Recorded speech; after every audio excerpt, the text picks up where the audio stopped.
Good morning and welcome to Spirit, the stimulating program initiative for retirees that inspires thought.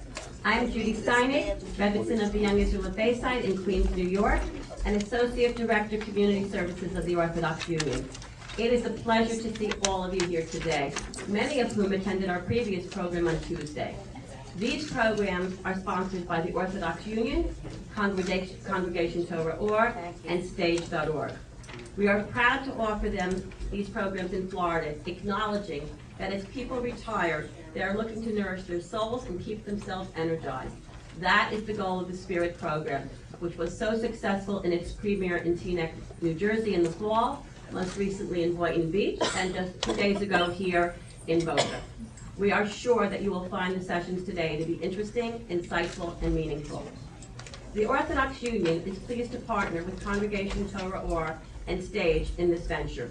We are very appreciative to Rabbi Benjamin Yazger, President Martin Levine, Sisterhood President Lee Greenberg, the board, and the board of the Shul and Sisterhood for hosting this program.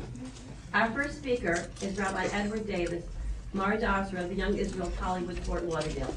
Rabbi Davis is a lecturer par excellence who has taught many subjects in numerous venues. A leader in the area of kashrut, Rabbi Davis worked with the Orthodox Union and founded the ORB, Orthodox Rabbinical Board of Broward and Palm Beach counties. I had the recent pleasure to spend Shabbos with Rabbi and Rebbitzin Davis prior to the South Florida Rebbitzin Convention that she and I coordinated this past Sunday. We are truly honored that Rabbi Davis has made time in his extremely busy schedule to speak to us today on memory perspectives in the Torah. Thank you so much.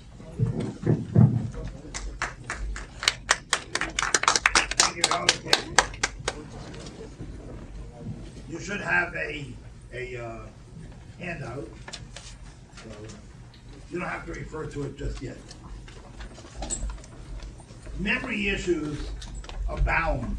All of us have them. It's not a matter of age. I want to tell you, it really is not.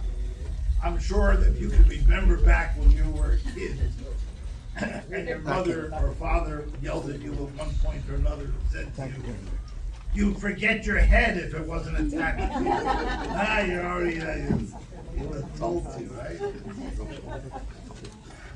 First, a joke. There were 3 elderly sisters that lived together, all 3 in their 90s. So the oldest one, Clarissa, she went upstairs to take a bath. And she drew the water, and she put one foot in the bathtub, and then all of a sudden she says, "I don't remember whether I'm going into the bath." So she calls down to her sister, Barbara. So, "Barbara, can you help me out? I'm in limbo here." So Barbara says, "Yeah, I'm coming, I'll help you out." So she goes up the stairs, and halfway up the stairs she pauses, and she looks down to the younger sister, to Brenda, and says, "Brenda, you know, I don't remember if I'm going up the stairs or if I'm coming down." So Brenda says, "You know, I hear you both, I'll help you both, because thank God I don't have that problem. I'll be up in a second as soon as I find out who's knocking on the front door."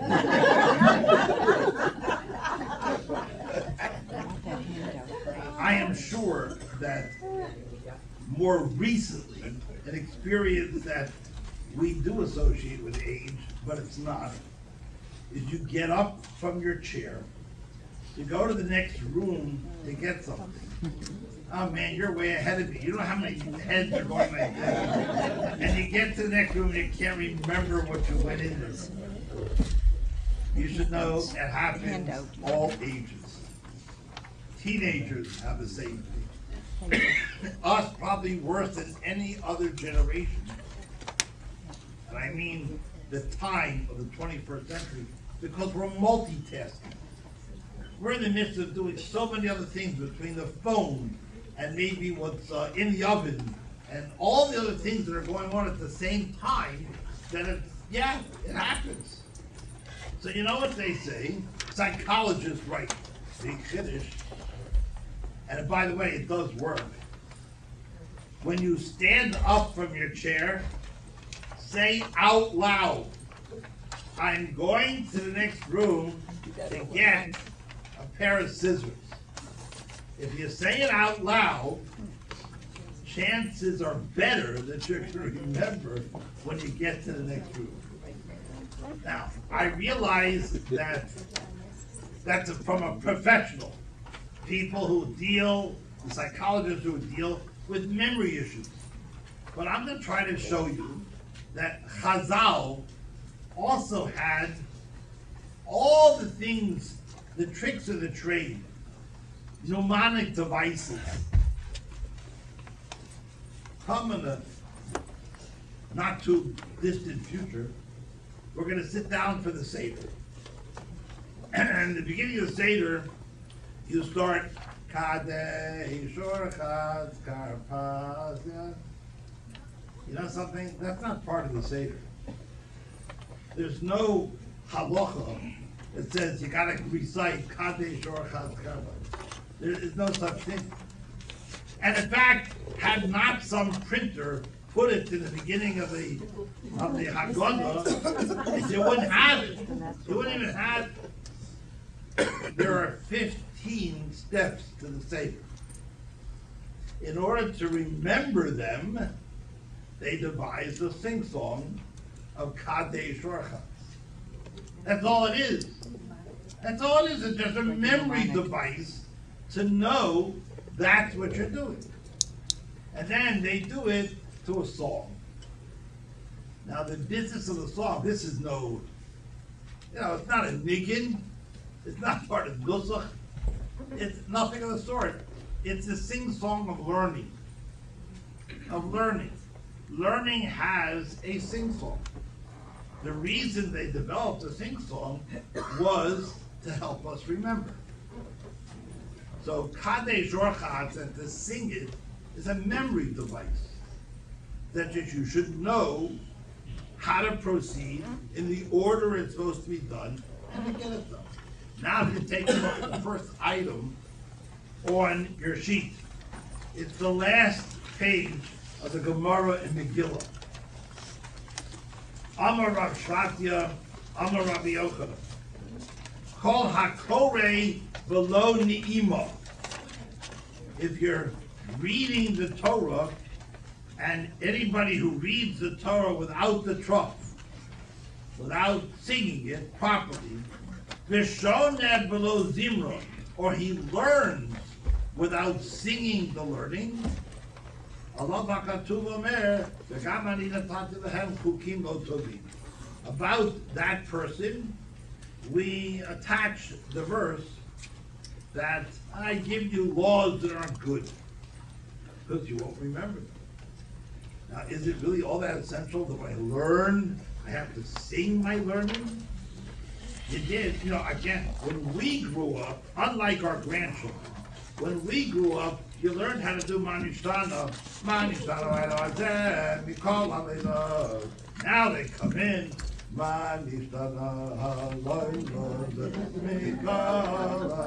my God.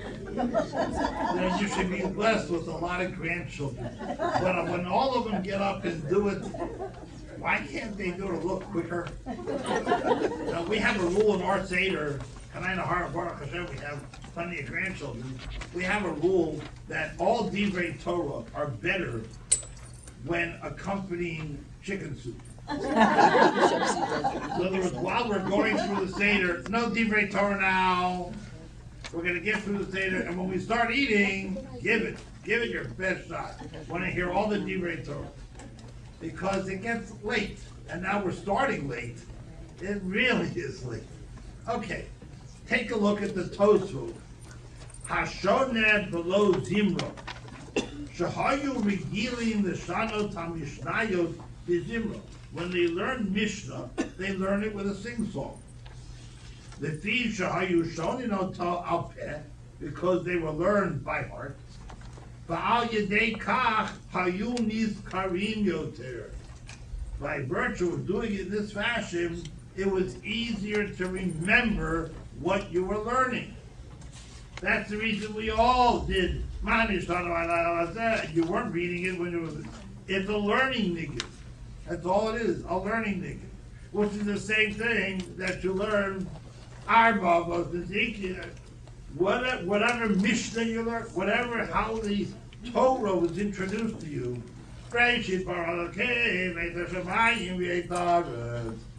it was a learning thing. You were learning the truck. It was done to music and done out loud so you can remember it. These are memory devices. I remember as a little kid that we were being introduced to the subject of arithmetic in elementary school. And I don't know how old I was, but very young. And the teacher wanted to teach us how to remember to spell arithmetic. So she taught us a rat in the house may eat the ice cream. Because the Rosh table, right? The first letter of every word spells arithmetic. A rat in the house may eat the ice cream. Not only did I remember how to spell arithmetic, but we are 55 years later, I still remember the mnemonic device. That's how effective that is. And we have mnemonic devices galore. So it was done through music, it was done through mnemonic devices, the Tzach Hadash V'achav, like going back to the Haggadah, how do you remember the 10 plagues of Egypt? It was a mnemonic device. So by the way, I've been collecting mnemonic. We're going to Israel Yetz Hashem on Monday. So I like to do what I have.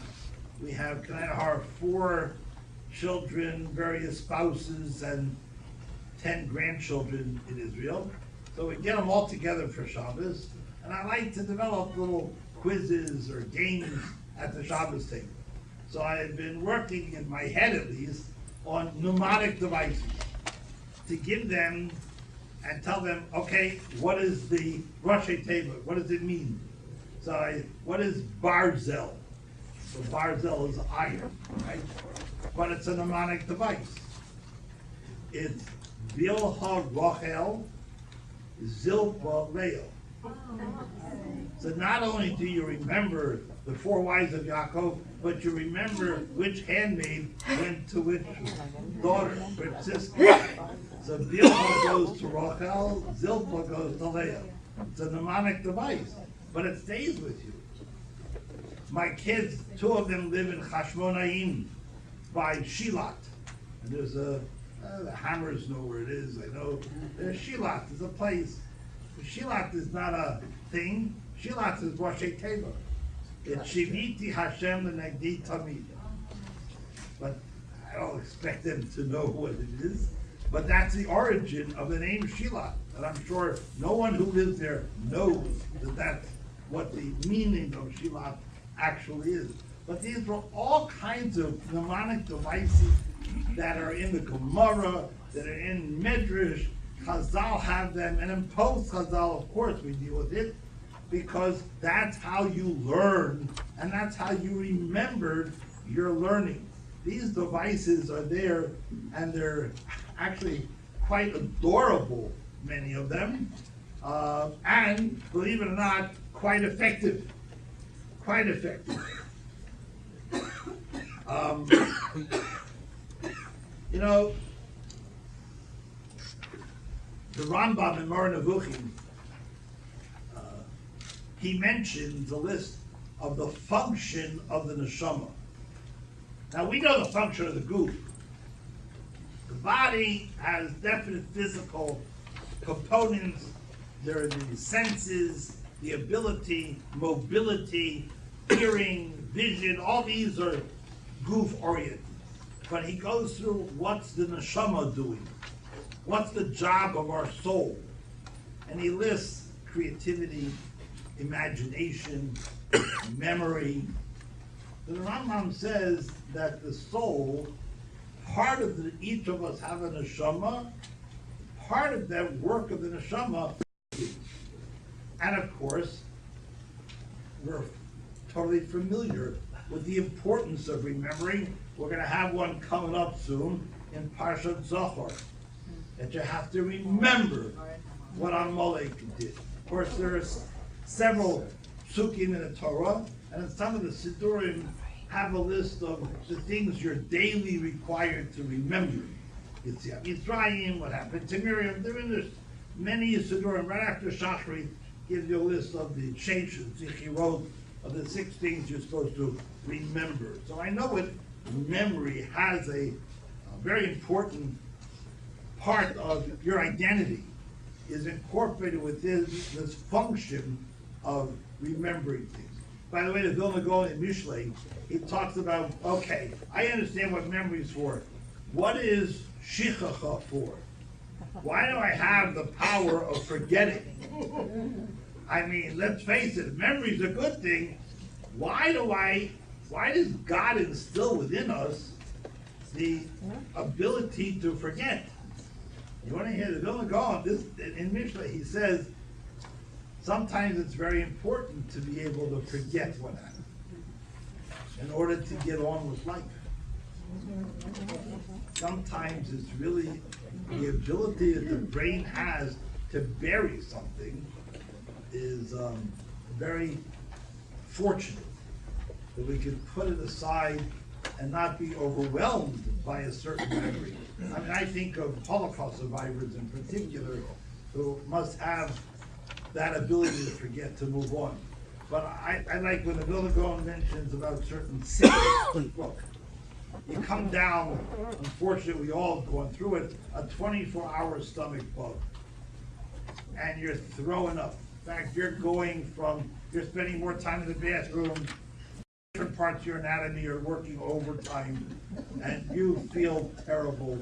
Just the mention of the word food sends you back to the bathroom. You are that devastated by this bug. 24 hours go by, you make it rapid before sleep, to the point that that which made you nauseous is gone, and your ability to forget it completely is manifested by the fact that you're so ravenous, you're shoving it down. I used to have a philosophy professor at Yeshiva University who used to say, part of us have an Esav mentality. What's an Esav mentality?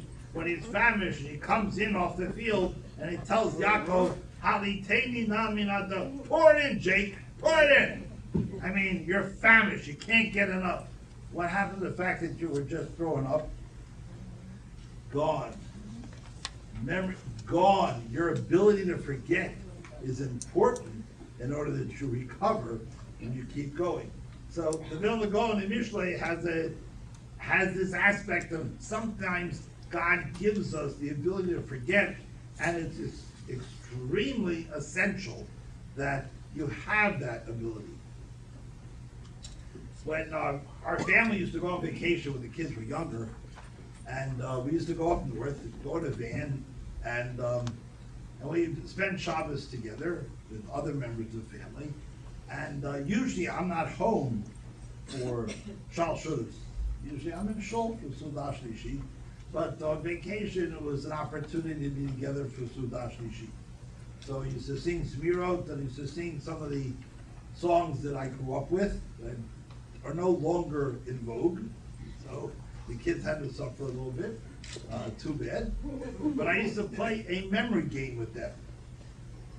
And I used to go around the room, and it's an Aleph bet. You have Aleph. Give me a name of any person in Tanakh that starts with the letter Aleph. Adam. Madam, you now have bet. But in order for you to give me bet, you have to say from Aleph. You have to remember what was said before. Okay, so now you're going to give one, and you have to start with Adam. You have to. So you can imagine if you're down to Kufa range, you have to start from the beginning. Adam, and you know something? The kids love it. But you know how you remember? You look at the person. The person became a memory device so that I know, I look at this man, Adam. Look, you know something? I could meet you next month. You're not wearing a tag. I don't know who you are, but I'll remember that your name is Adam. So, because there's an association. You talk to these memory whiz people, professionals, and they'll tell you a concept of a memory palace. What a memory palace is they envision a building, and you go through different rooms of the building. And in each room, you remember something else. And that's how they memorize things, is by association with, in this case, a place. In this case, a person, right? That's how you develop and you keep working at memory. Socrates once said that writing things down is a terrible thing. He says writing things down will tarnish and retard your ability to remember things. How do we know, by the way, that Socrates said this? Because someone wrote it down. That someone being Plato wrote it down. That's how we know that Socrates said it. But I'll tell you, professionals will tell you, I read this in AARP, right? They tell you that as we are in the senior bracket, you need to always stimulate your brain. And what AARP says, don't always use your speed dial on your phone. Dial certain, at least some of them, by memory, because you have to exercise your brain. You don't exercise your brain like any other part of your body, it ain't gonna work as good as it should. So they'll tell you, don't try to do things by memory also. So that's what Socrates was getting at too. You gotta learn to remember, don't always write it down. I know that we are flushed. I mean, I have an iPhone, it's amazing to have a smartphone that's smarter than you are. And it's a little, this little gadget, it's an amazing device because I have all of Shas on here. All of Rambam, your Siddur, everything is on this one little phone. It's amazing. I'll go to the bank and I'll wait in line and I'll learn a Mishnah. Not because I'm in a mood to learn a Mishnah when I'm standing in line. It's just I think it's the coolest thing to do. I can do that while standing in line. But it's amazing. At home, I don't do the reminders and the notes as you can do on these gadgets. I still writing down on a piece of paper. And it's gotten so bad that I now have lists of where my other lists are. Because that's how bad, and that's why I'm going back to the multitasking that we do. We've got too many things going on, and that clutters us and clutters our ability. I'm a big fan of a comic strip known as Far Side. Far Side is no longer writing it. Probably living in Century Village somewhere. And but one Far Side comic was a boy in the classroom, and he's raising his hand, and he says, "Teacher, stop! My brain is full," which I enjoyed because why? You don't know the capacity that your brain has. It's enormous. You think a computer has, they keep telling me megabytes. And I don't know what a megabyte is if I stepped on it. But it's true. It's true. There's enormous capacity. And your brain and memory cell, enormous.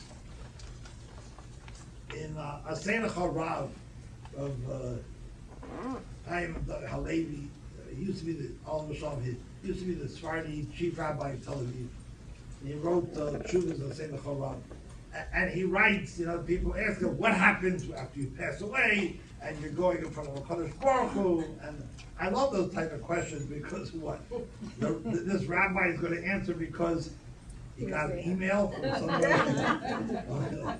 How does he know? Anyway, He said, you go up, and HaKadosh Baruch Hu will greet you. And they play a video in your head of everything that happened in your life. And it's an interesting image, because what he basically is saying, that it's still there. It's in your brain. All the images, everything that occurred in your entire life is there. And it's only then that you might comprehend all the things that occurred in your lifetime. And that's where you're going to get a lot of the answers to what happens here. Now, in other words, my take-home point from reading that little bit in Masechet Harav is, don't ask too many questions about what occurs here, because we don't have answers. Which is the Chavetz Chaim on Torah, when the brothers came to Egypt, and the viceroy is accusing them of left and right and all the things they've done terribly wrong, and they're spies, and they're this, and how do I know you're telling the truth? That there's a brother back there. I want you to get the brother back. And they're trying to figure out what's going on. What happened? Why did this happen?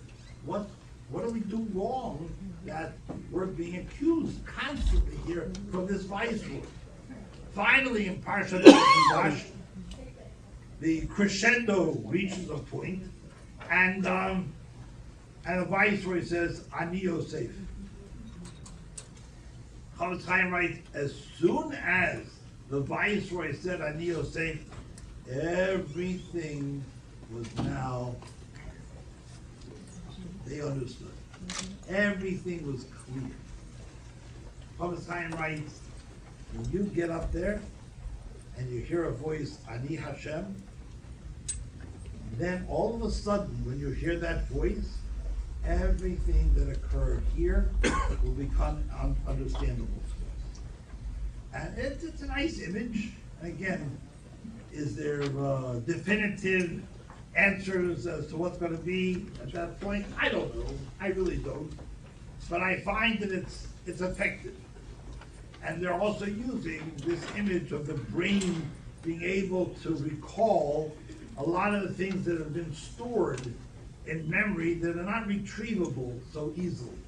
You know, when you think of hypnosis and everything else, that the devices that are being used today in many areas of psychology and psychiatry, it's all based on the fact that your brain has the ability to store memory, and it's been pushed aside or depressed into whatever regions that are not easily summoned.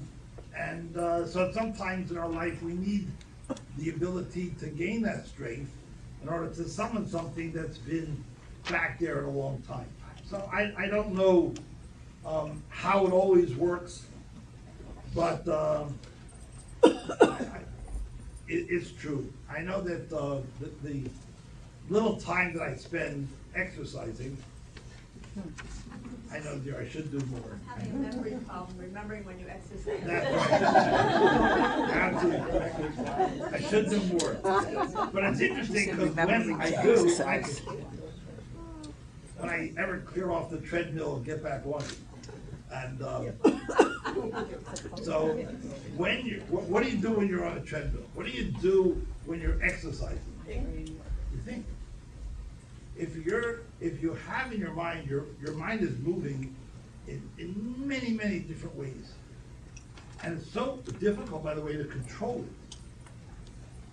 I remember I had to have an MRI of my head. 40 minutes, 45 minutes, and it was unpleasant. I had to psych myself out to undergo this procedure. But your brain moves, I mean, 1,000 miles a second. Your brain is moving, but you're not able to do anything. So I remember when I was in this machine, and what am I thinking of? Everything from the starting lineup for the Boston Red Sox in the World Series to what I just learned that week in Gemara, the sugya I'm in or a certain Rashi that bothers me in Chumash, to, everything else in terms of what I have to take to Israel with us, anything, but it's so many things in 40 minutes, from bizarre, from left field and right field, because you're allowing your brain to let loose. And it's very hard to, be control of your thoughts. Very hard to do. The Vilna Gaon would say it's possible to control it. Your discipline goes to your thoughts as well. Not everybody, we know it's not easy. The Vilna Gaon maybe, but certainly us, forget it. It's hard to focus. You're davening. Are you able to focus? I mean, look, let's say a weekday davening, not the marathon davening of Rosh Hashanah Yom Kippur, or even the mini marathon of a Shabbos morning. But let's say the day, this morning, it's a 45-minute davening. Are you able to concentrate fully for 45 minutes? Don't answer the question. I know it's impossible. They came, some journalist, not from, approached the Kutzker Rebbe. Kutzker Rebbe is, in my book, the sharpest of all the Hasidic Rebbe. Said, with such chutzpah, he came over to Kutzker Rebbe and he said, "What makes you so great?" Without batting an eyelash, the Kutzker Rebbe answered him and said, "I know exactly what makes me great. I can concentrate on one thing for a whole minute." You understand what he was saying about us? It is so hard to focus on one thing. We have a mitzvah of tzitzit. I firmly believe that in the secular world, when it says, tie a string around your finger, you remember, what's this been, tie a string around your finger? In the morning, when I daven Shema, I hold the tzitzis, and that's tying a string around my finger. It's a device. And when I get to the last paragraph of Shema, I am much more focused on Shema because it's tzitzis. Right, absolutely. So it's a device. It's a device. By the way, if you want to know, I think women are better, but maybe they don't need tzitzis as much as men do. But anyway, I really think that it's a device that Hashem has put into the system in order to be able to help us in order to get there. When you're doing something physical, whether it be swimming, doing whatever, you should use that time to clear your brain and focus on things that you should try to remember more.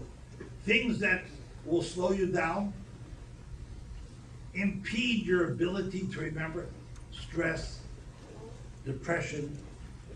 There's so many factors that give us negative emotions that make our ability to remember not as good, not as acute. So you realize that we're a complicated entity and the complexity is there. I want to take a look at the other paragraph on your sheet. This is a non-halachic Gemara in Horayot. Tana Rabbanan, Chamisha Dvarim Meshachim et Halimud. 5 things will make you forget your studies. Ha'ochel mima she'ochel achbar u'mima she'ochel chatul. One is that if you're eating something for which a mouse or a cat is eating.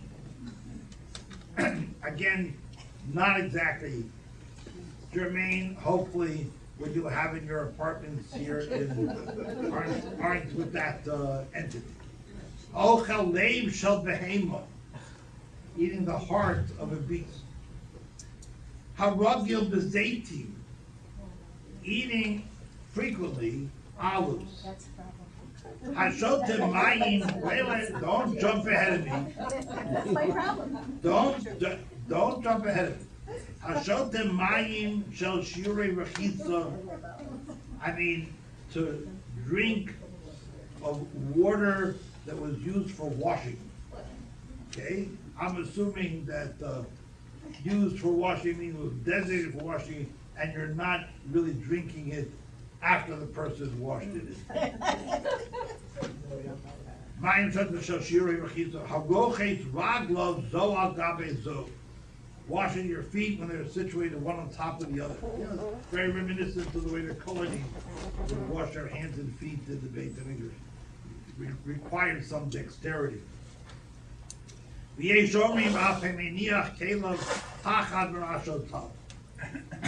you they put your clothes and use it as a pillow, put it on your head.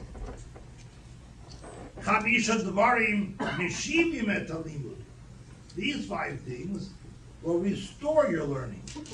So I just told you 5 things will help you forget. Here's 5 things will help you remember what you're forgetting. Hot mechamim, wheat and bread. The kosher came mechamim atzva, and more so the wheat itself. Ha'ochel beitzah megugelet below melach, eating a roasted egg without salt. Haragil b'shemen zayit, drinking frequently of olive oil. Haragil b'yayin uvasamim, drinking frequently wine and spices. Hashotem mayim mishal shiurei isa, drinking of the water that remained after you kneaded the dough.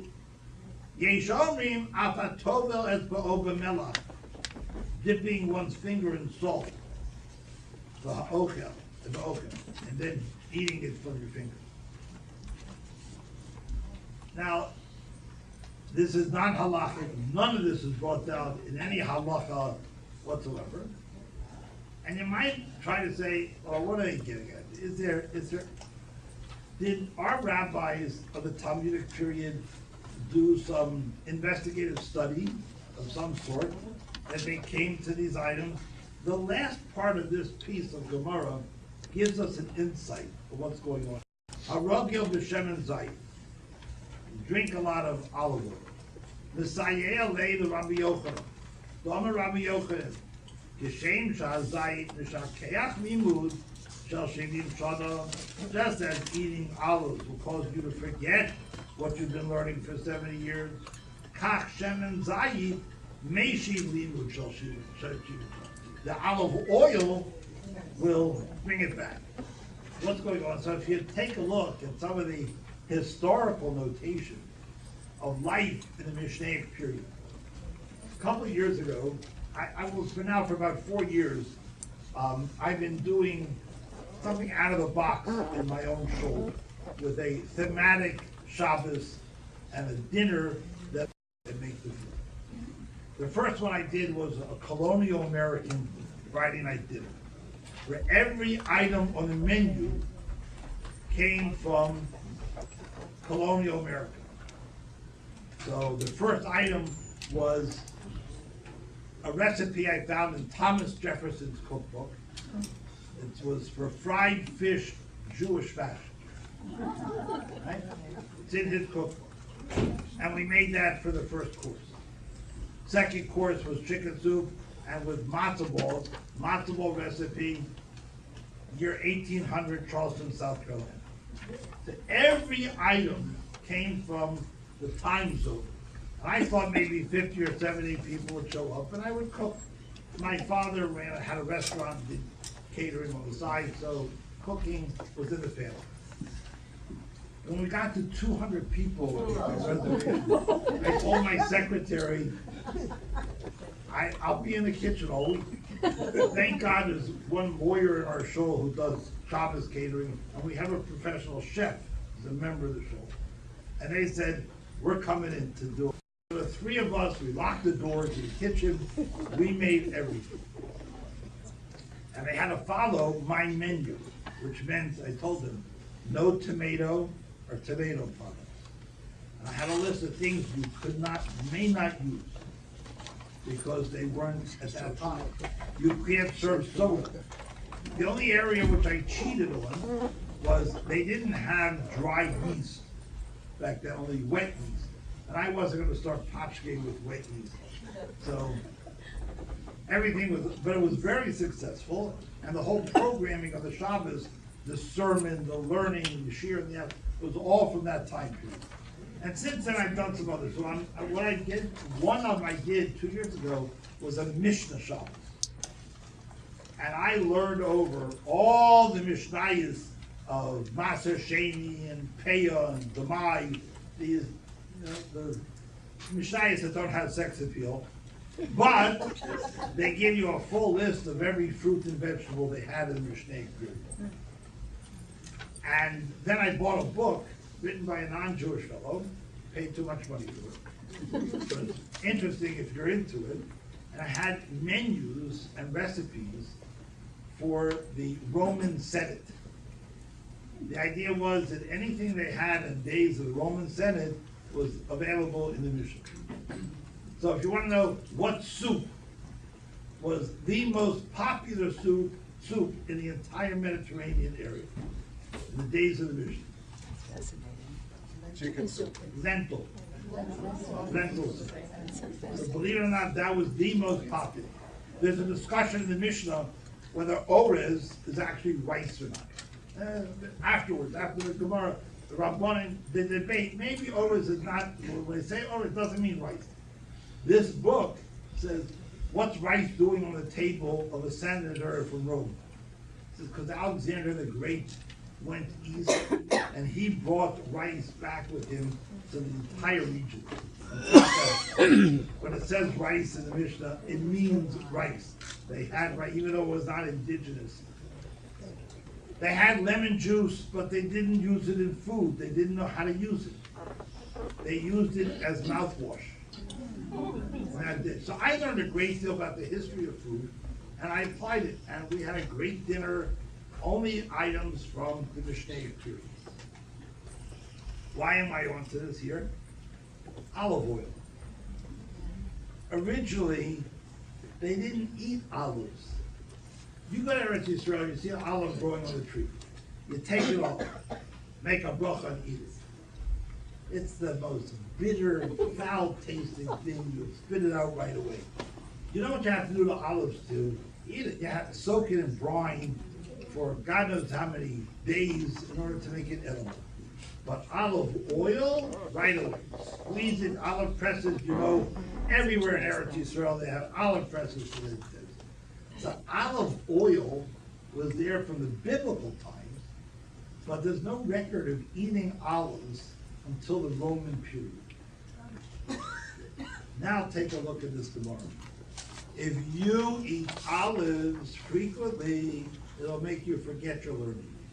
But if you drink olive oil, it'll restore it. One is a Roman practice, one is a Jewish practice. If you're going to spend time imitating the Romans and adopting Roman practices, you'll lose your learning. But if you stay with your Jewish practices, then you'll retain your learning. Maybe that's the key to understanding what this is all about. It's not to tell you these things are actually germane to helping your memory or forgetting. No, maybe it has nothing to do with that. Maybe it has to do with doing like the Goyim or doing like the Yidden. No, your practice should be one that helps you. And by the way, I believe that cuisine does. It does do that. When I can eat what my Bubby ate, I reflect on Bubby's standards. My Bubby used to make falsha fish, making gefilte fish out of chicken. Really? So, you know something?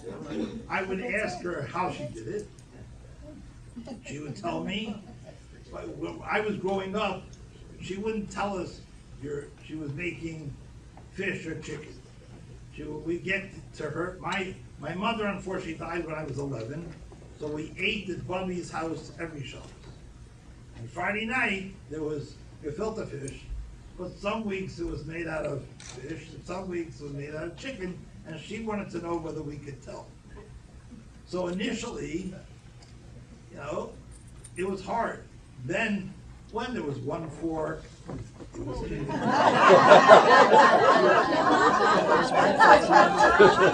So, as we were getting older and smarter, she realized what was going on.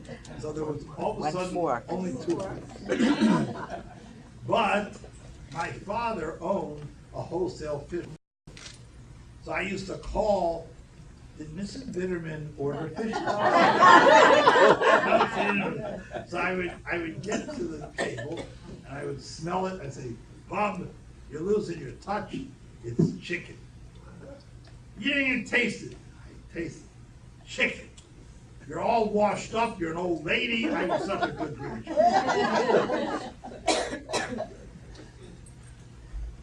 She never caught on that I was checking. You know something? Memories like this. And now, for Rosh Hashanah, because her yard site right before Rosh Hashanah, so I started to make falsha fish.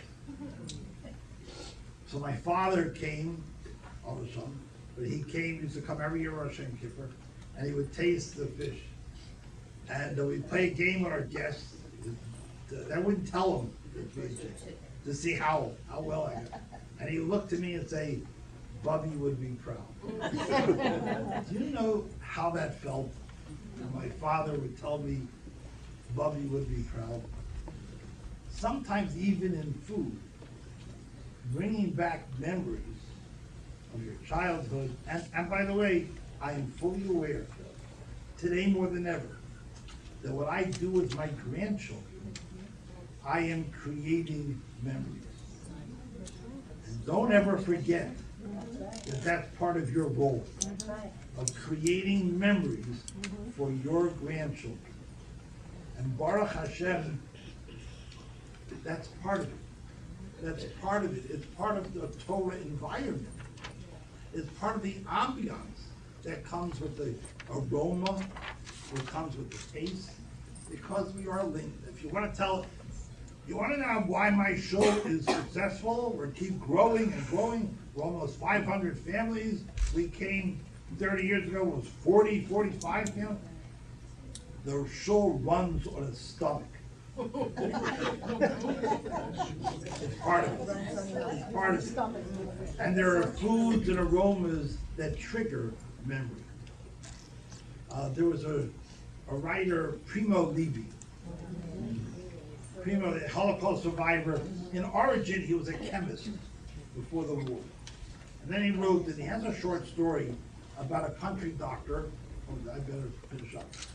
A country doctor, and the country doctor is older, he's retiring, and a new young guy has come, and this is in Russia, and the new doctor comes in, and he shows him what he's been working. What do you do in your spare time? You're a country doctor. It's not like in an urban hospital or something like that. So he shows him these vials of aroma. And when you smell it, you'll remember certain things from your, smell this. Oh my God, first grade, when I was in first grade, he's telling us in his science fiction type of writing, says, smells do that. Smells are a trigger of memory. He's so right. So I'm just ending on this note that there are so many features that are geared to reflecting who you are, that we understand that are part of the memory routine. Cherish them. Cherish them when you eat, when you smell, when you do certain things, and that deja vu all over again type thing, you know? It's true. But when you're stimulating your brain, that will activate all memory cells and make it a more beautiful, enriched experience today as it was yesterday, but we build on our past. And this Gemara is telling you, build on your past. Create the Jewish environment. You're not only acting on your own memories, but you're creating memories of the future as well. Thank you very much.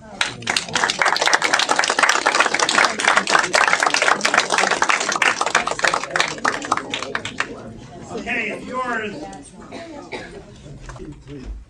We went back to childhood where we lived together, and we mentioned my father has a grocery store. We knew a lot of people, and I asked her a question: do you know this, this, and this? And she has supposed to answer me, yes, the name and so on. Do you know the dog's name of this? and so maybe we asked the question about an hour, more than an hour, and believe it or not, we didn't make mistakes. That's it. Once you get started, you stimulate yourself. That's good. Yes. In response to what he just said about the aging process, the whole thing about memory gains is that you actually develop new neural pathways. So yes, there is, this thing about aging and death with cells, unfortunately, so you can develop new pathways. Very good. Yes, ma'am. My thoughts are that it's like, your brain is like a computer. What's in there stays in there. But as you get older, Harder to retrieve. it is harder to put stuff in. And I remember my mother-in-law, Shalom, was in her 90s, and she would ask the same question every 3 minutes. But when you asked her, where did you grow up? She would not only remember in Bendin in Poland, but the Bendiner Lvov lived there, and he had 12 children, and she knew all their names. Short-term and long-term memories are Yes. very, very different. That's why people remember jokes. That's right. But you should know, like, I'm in public, and I call my wife, anything I can get you. And she said, yeah, you know, I need bananas, lettuce, tofu. So what do? I don't write it down. See, bananas, oh, that's BLT. BLT. I can remember BLT. I just have to remember not to get bagel flocks and Yes, ma'am. Say about asking questions. There's a rabbi who went to an old man and he asked, Can't hear you. what do you attribute your longevity to? And he said, well, my friends all ask questions. She was supposed to be first, she said. And I shut them up, and he answered all of their questions. I didn't ask questions anymore. Very good, yes. He did this first. That in school, there were so many mnemonic devices. And I think a lot of us also look at, remember all the mnemonic devices that we had in school together. But my feeling is that I try and remember things, also going into a room and saying, okay, now I remember. But the point is, we have so many things, and I think this whole question is the fact that we are living in a society where we are involved with so many different things, that's a little harder. But I pride myself on the fact that, wait a minute, let me think back. And I think part of it is that when I can't sleep, it's also a question of I'm filling everything and giving everything back, which I think do. My difficulty is I don't remember names. And I'm not ashamed to say I don't remember your name. But the point is that I think basically all of us have to try and not be ashamed of these things. Say, okay, let's go back a little bit. And I think this is what's happening to us, that we have to say, go back, think about it. And I think when you said, for example, when you said falsehood, I haven't heard falsehood. My mother made falsehood, but I haven't heard falsehood. But the point was that this was something that was definitely a part of my life. Let me just say, I'm not gonna take it. Where was I? My father-in-law, may be well, may Hashem give him greater strength. Next month in Yom Hashem, he'll turn 99. And he lives with us. Wait, each time I go in. Close to 20 years. His wife passed away 5 years ago. And so when he was developing dementia, he has severe dementia today. But I remember when my wife took him to the neurologist, and they have, they have standard questions to ask. Who's the president of the United States? So my father-in-law gave appropriate answers, covering up the fact that he doesn't remember. So, who's the president of the United States? Should I care? have trouble remembering people's names. His answer was, not if they owe me money. So every answer was appropriate, but he clearly couldn't remember. Okay, okay, go ahead, last one. I'm gonna test your memory now. I met with you about 15 years ago. I know you don't remember me, but I've been in your show a number of times. And when I met with you 15 years ago in your office, you told me you had one of the largest collections of Coke bottles, and you were a Washington Redskin fan. That's correct, see? That's those things you remember. Why? What? Why? You know something? I hate have to talk the to owner, him. the current owners of the Redskins. He's a real schmo. I don't like the coach of the Redskins, so I do root for the Dolphins. I've become a multi-rooter. I grew up in Washington, D.C., so I'm a fan of the Boston Reds. The truth is, I root for anybody who will beat the Yankees. So I consider myself religiously that the Yankees are all descendants from Haman. Mickey Mantle will come. The descendants of